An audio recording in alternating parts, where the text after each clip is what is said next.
Hello guys, welcome to career media once again. My name is Gulshan Jha. Friends, Karnataka की round two counselling already ongoing है। कल के दिन Karnataka round two counselling के लिए सीट मैट्रिक्स भी आई है और आज जो है वो ऑल इंडिया कोटा की जो रिमेनिंग सीट्स हैं, बची हुई सीट्स हैं, वो भी आप लोगों को पता लग जाएगी कि कितनी गवर्नमेंट की सीटें और आने वाली है कर्नाटका स्टेट में।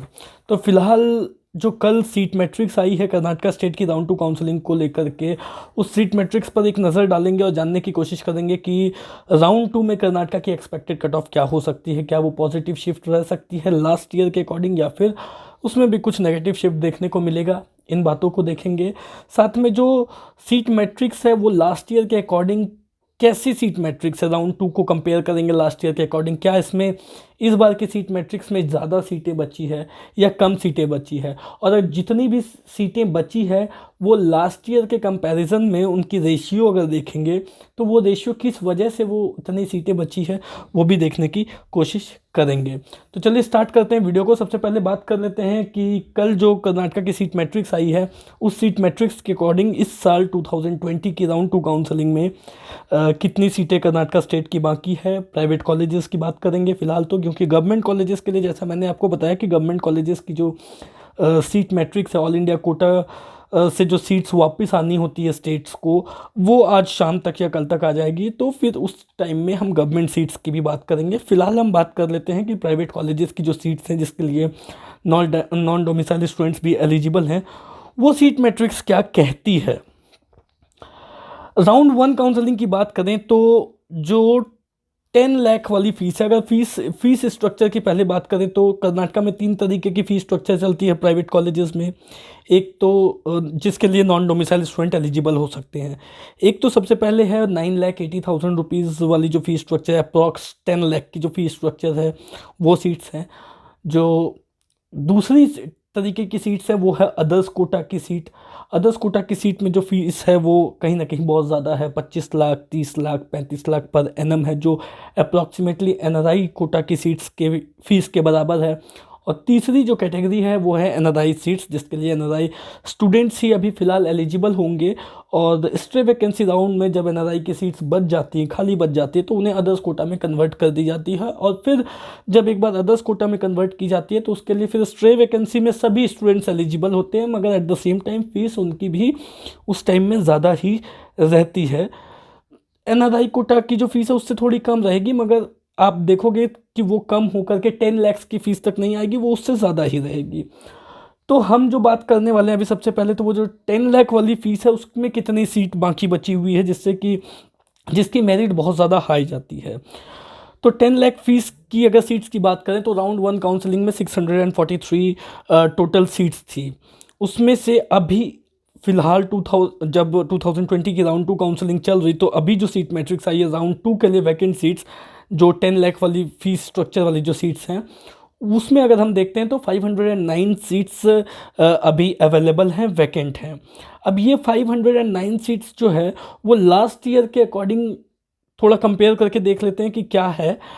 लास्ट ईयर की बात करें 2019 में, तो इस बार राउंड वन से ही ज़्यादा सीटें कर्नाटका के प्राइवेट कॉलेजेस में नॉन डोमिसाइल स्टूडेंट के लिए रखी गई थी। लास्ट ईयर टोटल सीट्स थी राउंड वन काउंसलिंग में 590, उनमें से कुछ स्टूडेंट्स ने 127 स्टूडेंट्स ने last year round one counselling में उनको सीट मिली थी, 127 स्टूडेंट्स ने सीट को लिया था। और जो राउंड टू काउंसलिंग में सीट बचकर आई थी 2019 में, वो अप्रॉक्सीमेटली 463 सीट्स थी। 463 सीट्स लास्ट ईयर 2019 में कर्नाटका की राउंड टू काउंसलिंग के लिए 10 लाख वाली फीस स्ट्रक्चर वाली जो सीट्स हैं वो बचकर आई थी। इस बार की बात करें तो 509 सीट्स बचकर आई हैं। कहीं ना कहीं आप इस बात को समझ रहे हैं कि लास्ट ईयर के अकॉर्डिंग जो है इस बार सीट्स ज़्यादा हैं कर्नाटका स्टेट में 10 लाख वाली फीस स्ट्रक्चर 10 लाख वाली फीस स्ट्रक्चर की बात कर रहे हैं, तो इस बार की जो सीट्स हैं वो ज़्यादा हैं। आप 509 में 463 माइनस कर देंगे, अप्रॉक्सीमेटली जो 60 सीट्स, 60 नहीं 50 सीट्स का कुछ डिफरेंस आपको सामने में मिलेगा। 55 सीट्स के आसपास जो है वो ज़्यादा सीट्स इस बार बचे हैं राउंड टू काउंसलिंग में। अब ये जो सीट्स, एक्स्ट्रा सीट्स बची है, ये क्यों बची है ये भी आपको जानना ज़रूरी है, क्योंकि राउंड वन काउंसलिंग में कितने स्टूडेंट्स ने एडमिशन लिया? 134 स्टूडेंट्स ने ऑलरेडी एडमिशन इस बार ले लिया है, जिन्हें राउंड 1 काउंसलिंग में सीट मिली, और उन्होंने 134 स्टूडेंट्स ने एडमिशन लिया। लास्ट ईयर की बात करें तो उस लास्ट ईयर 127 स्टूडेंट्स ने एडमिशन लिया था।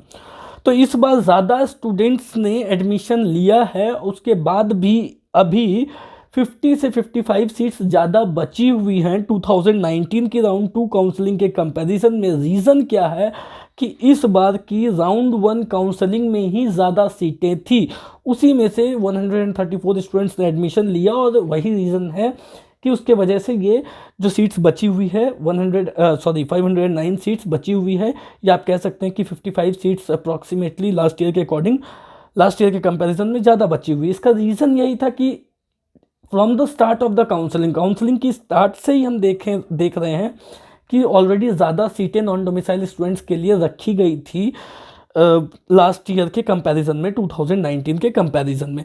ये तो हुई 10 लाख वाली फ़ीस। अब इसके अलावा इसकी जो मेरिट क्या जाएगी, राउंड 2 की एक्सपेक्टेड कट ऑफ क्या जाएगी, वो भी मैं आपको लास्ट में बताऊंगा। अभी पहले हम समझ लेते हैं कि ये क्या सीट जो है उसका रेशियो क्या है, उसकी रेशियो इस बार क्या बची है, और उसके बाद मैं आपको बताऊंगा कि इन सीटों पर जो कट ऑफ है राउंड 2 काउंसलिंग की वो क्या जा सकती है। ये तो हुई ओपन कैटेगरी की सीट जिसकी fees approximately 10 lakh per annum है। इसके अलावा जो अदर्स कैटेगरी की सीट्स हैं उन सीटों की बात करें तो 641 सीट्स राउंड 1 काउंसलिंग में अवेलेबल थी, जिन पर राउंड 1 काउंसलिंग कंडक्ट कराई गई। उसमें से राउंड 2 काउंसलिंग को अगर देखें तो 604 सीटें बची है, मतलब ऑलमोस्ट आप देख के चल रहे हो लगभग बहुत सारी सीटें बची है। सिर्फ 35 स्टूडेंट्स ही हैं, 35 स्टूडेंट्स जिन्होंने एडमिशन लिया है अदर्स कोटा की सीट पे। तो ऑलमोस्ट 604 सीटें जो है वो अवेलेबल हैं राउंड 2 काउंसलिंग के लिए, जिसके लिए सभी स्टूडेंट्स एलिजिबल हैं। सभी स्टूडेंट्स मतलब कि जिन्होंने नीट क्वालिफाई किया, वो डोमिसाइल हो नॉन डोमिसाइल हो, किसी भी तरह के स्टूडेंट कहीं से भी बिलोंग करते हो, वो एलिजिबल हैं इन अदर्स कैटेगरी की सीट के लिए, जिनकी फीस कहीं ना कहीं ज़्यादा है, 25 लाख, 27 लाख, 30 लाख, 32 लाख पर एनम है, मगर स्टूडेंट एलिजिबल है। अभी मैं आपको बताऊंगा एक और चीज़ कि अदर्स कैटेगरी की सीट की फ़ीस भी थोड़ी कम होती है, और वो कैसे होती है। अब आते हैं पहले एनआरआई कोटा की सीट्स पर। एनआरआई कोटा की सीट की बात करें तो टोटल 196 सीट्स अवेलेबल थी राउंड 1 काउंसलिंग में। सिर्फ 2 सीटें ही भरी गई है जिन पर स्टूडेंट ने एडमिशन लिया है। 194 सीटें अभी भी अवेलेबल हैं राउंड 2 काउंसलिंग में, और इसमें आपको जो एनआरआई की सीट्स है ये आप मैक्सिमम आप देखोगे कि ये सीटें स्ट्रे वैकेंसी राउंड तक आपके पास अवेलेबल रहेंगी।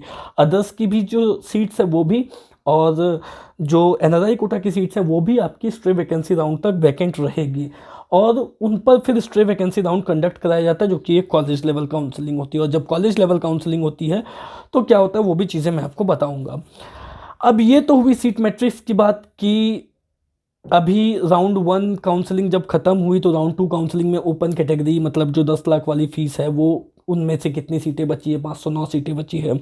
अदर्स कैटेगरी की कितनी सीटें बची है। राउंड 2 ख़त्म होने के बाद मॉपअप राउंड कंडक्ट होगी। राउंड 2 में ये जो आपकी ओपन कैटेगरी की सीट है, जो अभी 509 सीट्स अवेलेबल हैं, इसमें आप मैक्सिमम सीट्स देखोगे कि भर जाएंगी। मैक्सिमम सीट्स भर जाएंगे मतलब मॉपअप राउंड की सीट मैट्रिक्स में ओपन सीट्स, ओपन कैटेगरी की जो सीट्स है जिनकी फीस 10 लाख रुपए पर एनम है, वो आपको बहुत कम सीट्स मॉपअप राउंड में देखने को मिल सकती है। बहुत मिनिमम से सीट्स हो सकते हैं देखने को मिले, क्योंकि जो फीस है वो कम है और स्टूडेंट्स रेगुलर इन पर एडमिशन ले रहे हैं। वही स्टूडेंट्स इन सीट्स को छोड़ेंगे जिन्हें अपने स्टेट में अगर गवर्नमेंट मिल जाती है तो वो स्टूडेंट्स ही इनको छोड़ेंगे। आपने राउंड 1 की मेरिट भी देख रखी है कि राउंड 1 की मेरिट 591 मार्क्स तक गई है, कितनी हाई गई है। लास्ट ईयर से भी आप कंपैरिजन करेंगे तो ये बहुत ज़्यादा हाई गई है। तो राउंड 2 ख़त्म होने के बाद जो ओपन कैटेगरी की सीट्स बचेंगी वो बहुत ही कम बचेंगी। मतलब मॉपअप राउंड 3 में ओपन कैटेगरी की सीट्स के लिए बहुत कम सीटें बचेंगी, और उनकी अगर वो ऑनलाइन काउंसलिंग होती है तो उनकी कट ऑफ भी बहुत ज़्यादा हाई जाएगी। दूसरी बात, मॉपअप राउंड में मेनली जो सीट्स अवेलेबल होंगी, मतलब राउंड 2 काउंसलिंग के बाद एनआरआई कोटा की सीट्स अवेलेबल होंगी ज़्यादातर, और ज़्यादातर अदर्स कोटा की सीट्स अवेलेबल होंगी। जो जिस कैटेगरी की कम सीटें होंगी वो होंगी आपकी ओपन कैटेगरी की सीट।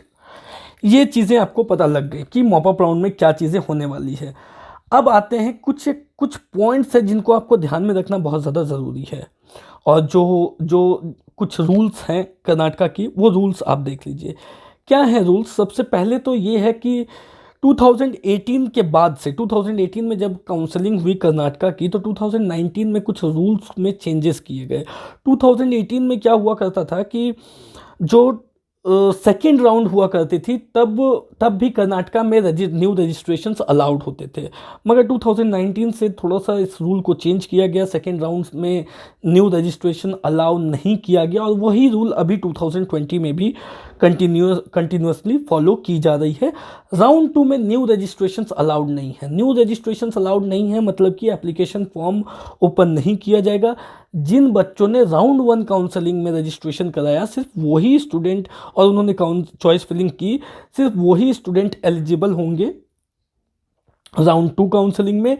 और जिन्होंने रजिस्ट्रेशन नहीं कराया राउंड 1 में, उन्हें वेट करना पड़ेगा। अगर वो कर्नाटका की काउंसलिंग को अटेंड करना चाहते हैं और उन्होंने अपना रजिस्ट्रेशन नहीं कराया है, तो उन्हें वेट करना पड़ेगा मॉप अप राउंड का, क्योंकि कर्नाटका का नेचर ये है कि कर्नाटका मॉप अप राउंड में रजिस्ट्रेशन फिर से ओपन करती है।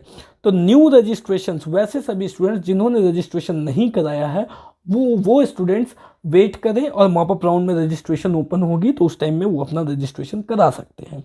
तो पहली रूल जो है वो ये है कि राउंड 2 में न्यू रजिस्ट्रेशन अलाउड नहीं है। जो भी स्टूडेंट न्यू रजिस्ट्रेशन करना चाहते हैं या जिन्होंने राउंड 1 में रजिस्ट्रेशन नहीं किया है, उन्हें वेट करना पड़ेगा मॉप अप राउंड का। मॉप अप राउंड में फिर से रजिस्ट्रेशन होगी और फिर वो स्टूडेंट मॉप अप राउंड में जाकर के रजिस्ट्रेशन कर सकते हैं, पहली बात। दूसरी बात क्या है कि राउंड 2 काउंसलिंग में फ्रेश चॉइस फिलिंग नहीं होती। जिन स्टूडेंट्स ने राउंड 1 काउंसलिंग में चॉइस फिलिंग की, सिर्फ वही चॉइस फिलिंग उनकी मेंटेन्ड रहेगी, वो उसमें कुछ किसी न्यू चॉइसेस को ऐड नहीं कर सकते।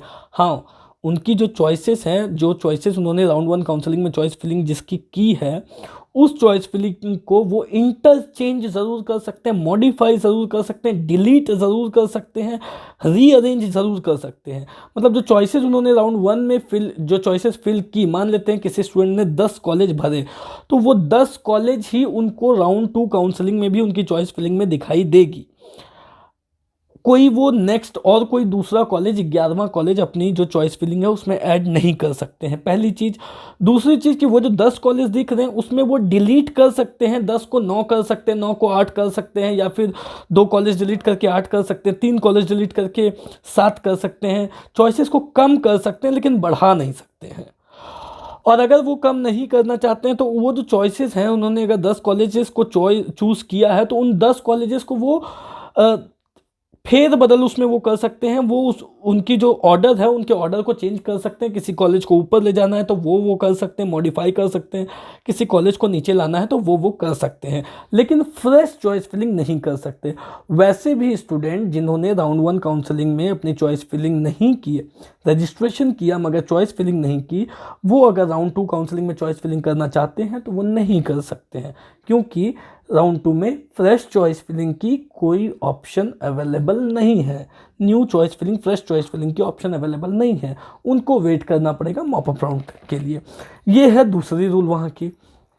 तीसरी बात मैंने आपको क्या बताया कि जो सेकेंड राउंड जब ख़त्म होगी, तो सेकेंड राउंड ख़त्म होने के बाद मॉप अप राउंड में जो सबसे कम सीट आपको देखने को मिलेगी, वो आपकी ओपन कैटेगरी की सीट देखने को मिलेगी जो 10 लाख वाली फीस है। और जो ज़्यादातर सीट्स बची हुई रहेंगी, वो ज़्यादातर सीट्स आपको रहेंगी एनआरआई या फिर अदर्स कोटा की सीट। अब एनआरआई और अदर्स कोटा की फ़ीस क्योंकि बहुत ज़्यादा है, तो ये जो सीट्स हैं ये खाली रह जाती है। खाली रह जाती कब तक? ये स्ट्रे वैकेंसी तक खाली रह जाती है। स्ट्रे वैकेंसी क्या होता है? मॉप अप जो होती है काउंसलिंग, उसके बाद वाली जो काउंसलिंग होती है, 4th राउंड ऑफ काउंसलिंग, उसको स्ट्रे वैकेंसी राउंड कहते हैं। और ये जो काउंसलिंग होती है ये ऑफलाइन होती है, कंप्लीटली ऑफलाइन होती है, कॉलेज बेस पे होती है, कॉलेज लेवल पे होती है। मॉप अप के बाद जितनी भी जो भी सीटें बच जाती है, जिस कॉलेज की भी जितनी सीटें बचती है, वो सीटें कॉलेज को रिटर्न कर दी जाती है। तो स्ट्रे वैकेंसी और उन कॉलेजेस में उन सीटों पर स्ट्रे वैकेंसी राउंड कंडक्ट कराई जाती है, कॉलेज लेवल काउंसलिंग कंडक्ट कराई जाती है। अब जैसे कि फादर मुलर की मान लेते हैं कि 10 सीटें बच गई, वो अदर्स की भी हो सकती है, वो एनआरआई की भी हो सकती है, तो वो 10 सीटें फादर मुलर को या किम्स को या रमैया को, किसी भी कॉलेज की जो बच जाती है, वो थर्ड राउंड के बाद उनको वापस कर दी जाएगी। अब अगर उन सीटों पर आपको एडमिशन लेना है तो आपको कॉलेज जाना पड़ेगा और कॉलेज में जा कर के काउंसलिंग को अटेंड करनी होगी। जिस भी कॉलेज में आप एडमिशन लेना चाहते हैं उस कॉलेज में आपको जाना होगा, जाने के बाद आपको काउंसलिंग अटेंड करनी होगी और आपको काउंसलिंग में वो सीट मिलती है तो वो आप ले करके एडमिशन ले सकते हो। मगर यहाँ पे एक क्लिच है, यहाँ पे एक क्लिच ये है कि ज़्यादातर सीटें जो बचती है स्ट्रे वैकेंसी राउंड तक, वो बचती हैं आपकी अदर्स की सीटें और एनआरआई कोटा की सीटें, जिनकी फ़ीस बहुत ज़्यादा होती है, 25 लाख, 30 लाख, 35 लाख, 50 लाख तक भी होती है। तो यहाँ पर जब कॉलेज लेवल काउंसलिंग होती है, जब स्ट्रे वैकेंसी राउंड काउंसलिंग होती है, तो वहाँ पे क्या होता है कि नेगोशिएशंस भी होते हैं। आप कॉलेज लेवल पे जो पैकेज आपकी बन रही है नॉर्मली फ़ीस के अकॉर्डिंग, फॉर एग्जांपल हम मान लेते हैं कि कोई कॉलेज है जिसकी 50 लैक्स की फ़ीस है, एनआरआई की सीट है, कोई कोई कॉलेज है उसके जैसे सप्तगिरी कॉलेज है, उसकी एनआरआई की फ़ीस 50 लैक्स की है। तो अगर 50 लैक्स पर एनएम की फ़ीस है तो अगर आप बजट देखेंगे तो ये बजट बहुत ज़्यादा हो जाती है। 4.5 साल की फ़ीस आपको लगती है, 5 4 20 प्लस 25, 2.25 करोड़ की बजट हो जाती है, जो बहुत ज़्यादा है। तो ये सीटें जो है ना वो खाली ना रह जाए, इसलिए कॉलेजेस इस पर नेगोशिएशंस भी करते हैं। ये जो अदर्स कैटेगरी और एनआरआई कोटा की सीट्स होती हैं जो खाली, जिनके खाली रहने के बहुत ज़्यादा चांसेस हो जाते हैं क्योंकि फ़ीस इतनी ज़्यादा है, तो इन पर कॉलेज लेवल काउंसलिंग जब कंडक्ट होती है तो इन पर नेगोशिएशंस भी होते हैं। अगर आप कोई सीट आपकी नॉर्मली फ़ीस के अकॉर्डिंग, जैसे कि कोई कोई कॉलेज है जिसकी फ़ीस है 30 लैक्स, तो 30 लैक्स की जो भी बजट जा रही है 30 लैक्स के अकॉर्डिंग आप देखेंगे तो 1 करोड़ 20 लाख प्लस 15 लाख, तो 135 का कंप्लीट बजट पड़ रहा है अगर आप नॉर्मली एनआरआई कोटा या अदर्स कोटा से सीट लेते हैं। मगर ये 1.35 करोड़ जो है ये आपकी नॉर्मली आपकी बजट जाती है, मगर इस बजट को आप नेगोशिएट भी कर सकते हैं कॉलेज लेवल काउंसलिंग में, मतलब स्ट्रे वैकेंसी राउंड काउंसलिंग में। तो वहाँ आप जाते हैं तो आपको सही तरीके से नेगोशिएशंस आनी चाहिए कि किस तरीके से आपको नेगोशिएट करनी है। मगर इनकी फ़ीस, ये जो नेगोशिएशंस होती है, ये नेगोशिएशंस भी ज़्यादा नहीं होती है। ये नेगोशिएशंस में हो सकता है कि 1.35 का अगर बजट है तो वो कम होकर के 1.5 या 1.10 तक में आपको मिल जाए। मगर अगर आपको ये सुनने में मिलता है कि 60 लाख या 70 लाख में कोई आपको सीट दिलवा देगा, तो ये गलत आप सुनते हो, ये गलत इन्फॉर्मेशन है, ये मिस कम्युनिकेशन की जा रही है, ये मिस इन्फॉर्मेशन स्प्रेड की जा रही है। कर्नाटका की ये बात रही है कि वहाँ पे जब आप स्ट्रे वैकेंसी में जाते हो तो कोई भी सीट आपको 1 करोड़ से नीचे में नहीं मिलेगी। आप 1 करोड़ जो है वो कंप्लीट पैकेज आपका रहेगा और उससे नीचे आपको कोई सीट नहीं मिलेगी। तो खैर ये चीज़ें होती है, आपके पास बहुत सारे कॉल्स आते होंगे, मैसेजेस आते होंगे कि आपको सीट दिलवा दी जाएगी, ये करवा दी जाएगी, वो करवा दी जाएगी, 60 लाख 70 लाख 80 लाख में सीट दिलवा दी जाएगी। वो सब गलत मैसेज है। उन मैसेजेस पे के भरोसे आप रह के स्ट्रे वैकेंसी राउंड अटेंड नहीं कर सकते हो।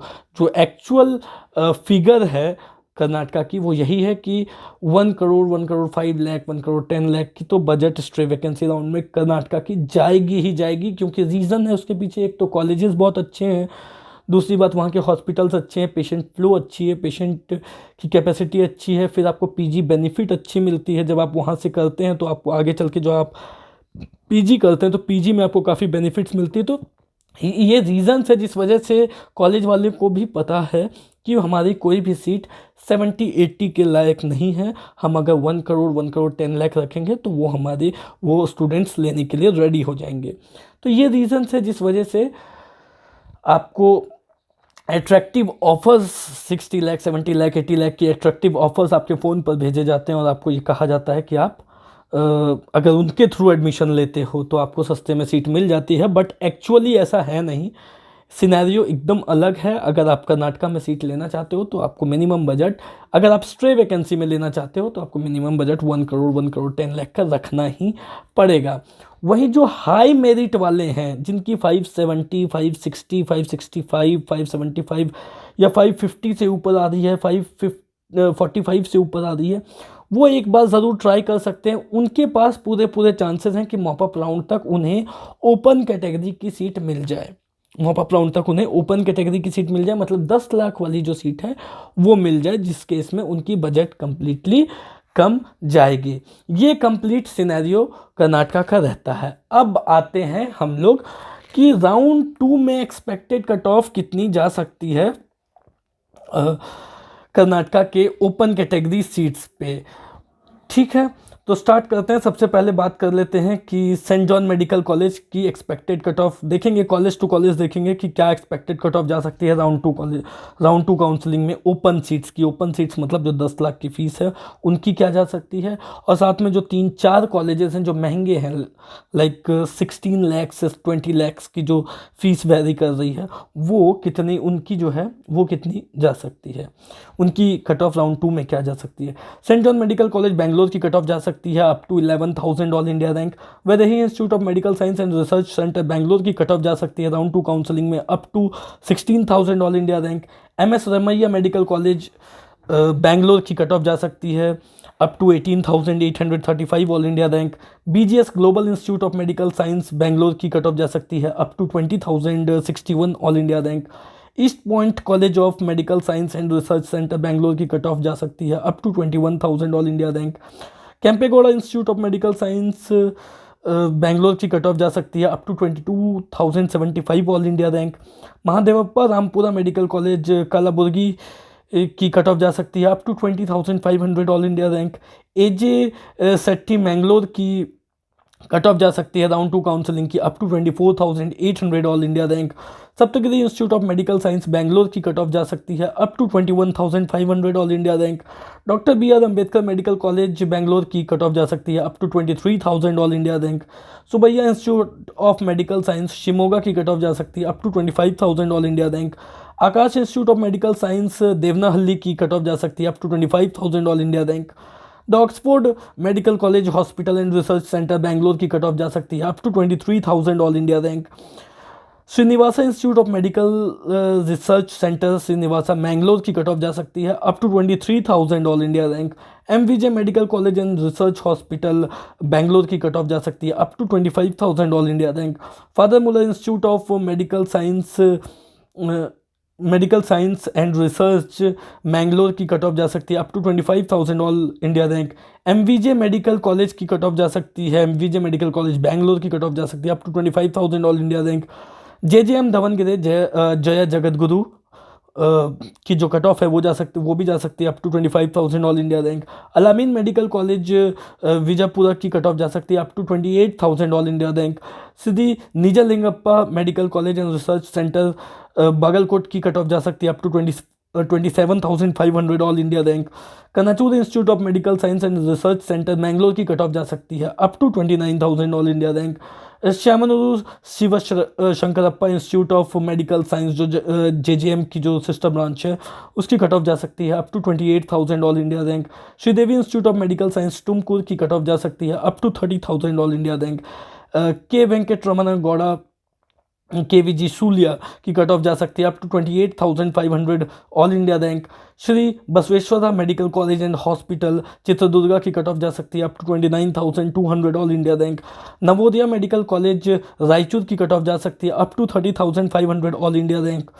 KBN गुलबर्गा, अब ये जो कॉलेजेस हैं ना, ये 4 कॉलेजेस इनकी फ़ीस ज़्यादा है, फ्रॉम 16 लाख टू 20 लाख इनकी नॉर्मल ओपन सीट्स की फ़ीस है।